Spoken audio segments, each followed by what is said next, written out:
I love being able to just brighten everybody's lives with music, and however I can.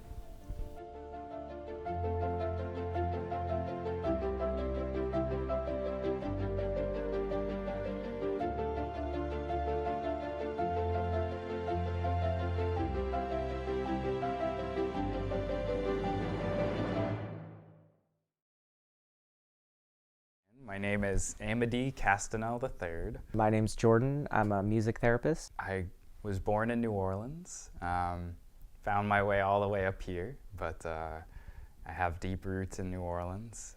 So does my father. My father is a musician, so that's kind of how I heard about the possibility of music therapy. I work at the Sonatina Center in Dover, New Hampshire, which is a creative arts therapy practice. I work with other music therapists and art therapists in the New Hampshire community.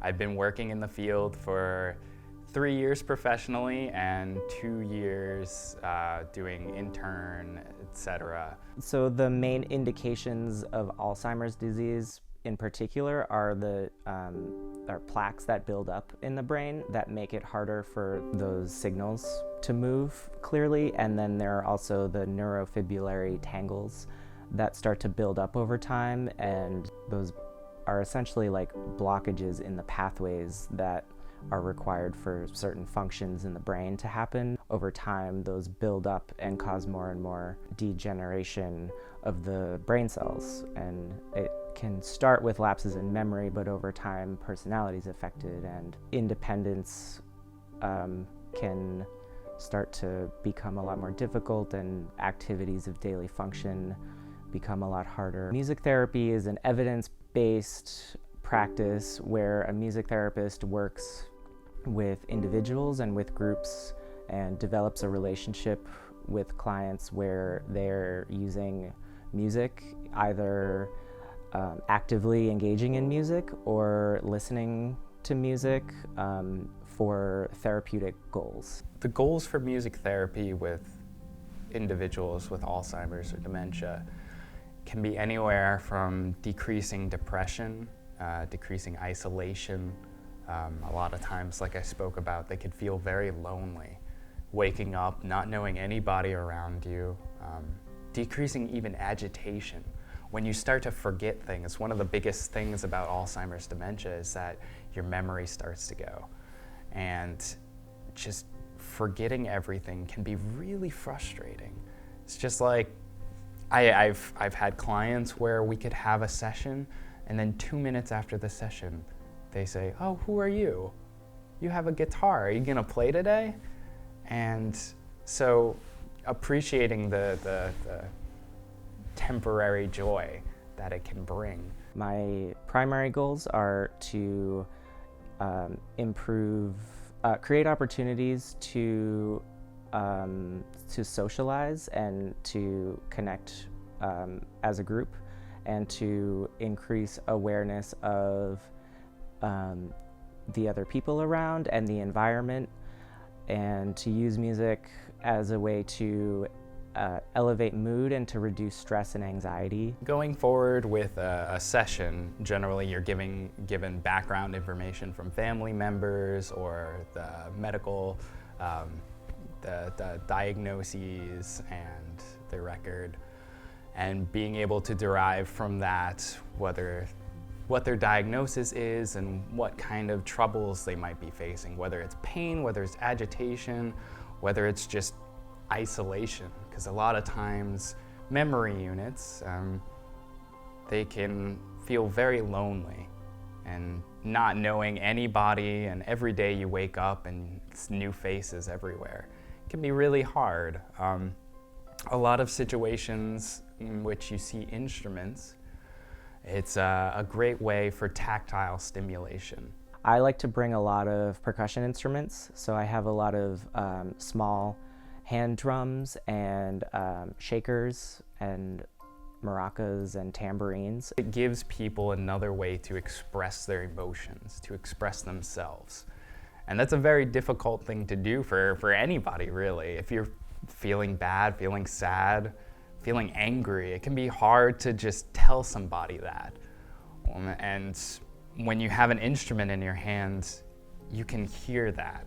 And that's one of the things we're trained in college and in our internship, is to pick up on all the musical cues, all the physical cues that you hear that might be an expression of emotion or them trying to tell you something deep. And it's beautiful to see that expression among individuals. When I go to a memory care unit and I have a regular group with the residents there, we typically like to start with some kind of a greeting song where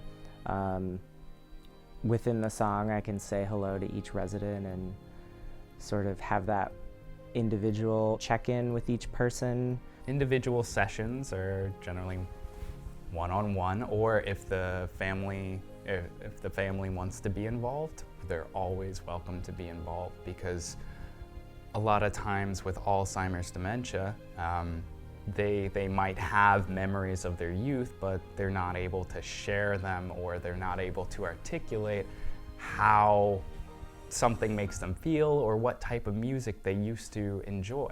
There's the family bonding element where they're able to see their loved one in a different light, because music therapy is so unique and it brings out so many different feelings and reactions that either other therapies or other interventions don't quite do. There are a lot of different settings that I work in. So in some instances, I have a partnership with an assisted living facility where I'll go and I'll do a music group for the residents on a regular basis. And in other cases, I work individually, either here at our music therapy center, or I will visit the client in home and we'll work together one-on-one. This room that we're in is a private individual therapy room that we typically use when we're working with a teenager or an adult. We also have a large group music room where we have groups of lots of different age ranges, so it can be a great room for lots of people to come together and make music. We also have a great art studio where we have some art therapists who work individually with patients or clients and who also have art therapy groups. And then we also have another individual room where we work with younger kids, and it's a little more colorful and has some fun instruments in there which are maybe a little bit more age appropriate. You have the individual sessions, which I highly recommend, and the group sessions, which are also very beneficial.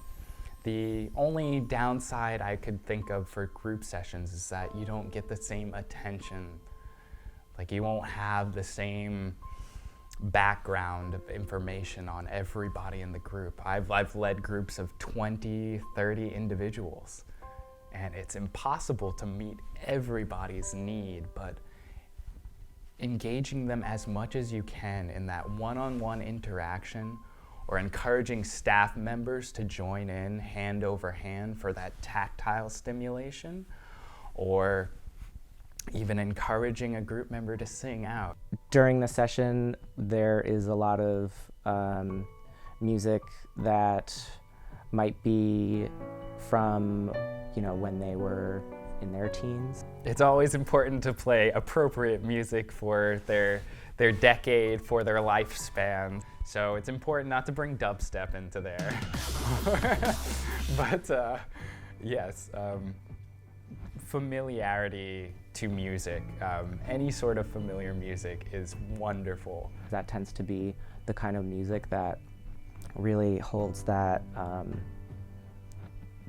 emotional salience for them and is the most meaningful. Unfortunately, there's no cure right now for Alzheimer's and dementia. So it's something that a great deal of older adults will eventually get, and just having the capacity through music therapy to help family members understand what's going on, to include them in sessions to improve their loved one's quality of life as much as they can, or to make lasting memories, whether it's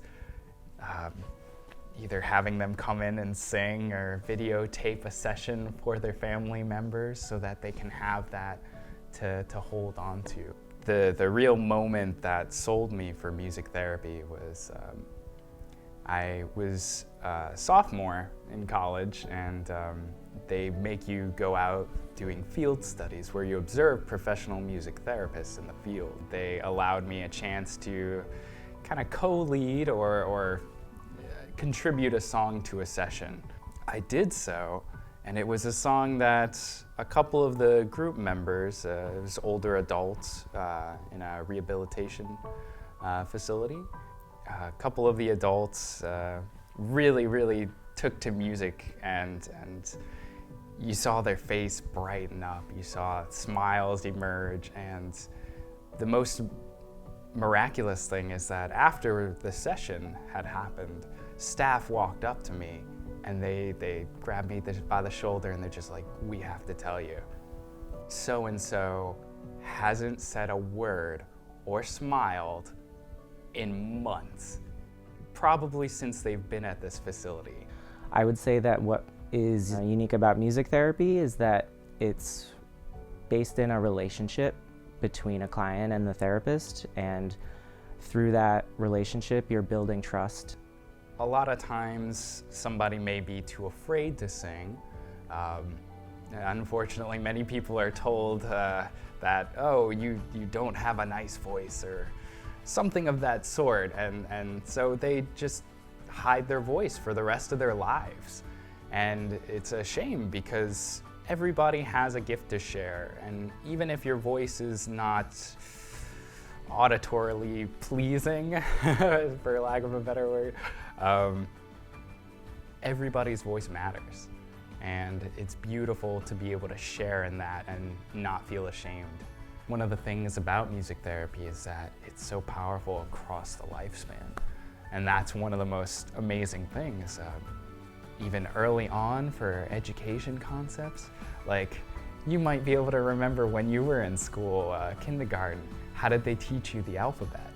They put it in a song. And it's just realizing how much music is implemented into our lives. There's so many wonderful things that music can do to facilitate learning and facilitate bringing people together and cohesion. A music therapist can contribute a lot to any treatment team, whether that's in a hospital setting or in a more community-based setting. I would say the hope for music therapy in the future is just to have it known and recognized, countrywide, worldwide. There's music therapy all over the world, thankfully, and there's even the American Music Therapy Association, which hosts conferences and has all sorts of facilities that have music therapy, and they're advocating all the time. One of the jobs as a music therapist is to advocate for the field and everything that we stand for. I definitely think the future is continuing to advocate for music therapy, like what you're doing, which is great. When all else fails, when the memories go away, when you forget your entire family or forget all sorts of memories, music seems to be one of the few things that stays all the way till the end. And it's so powerful to see that reaction in each individual, and that's kind of how it goes. Yeah.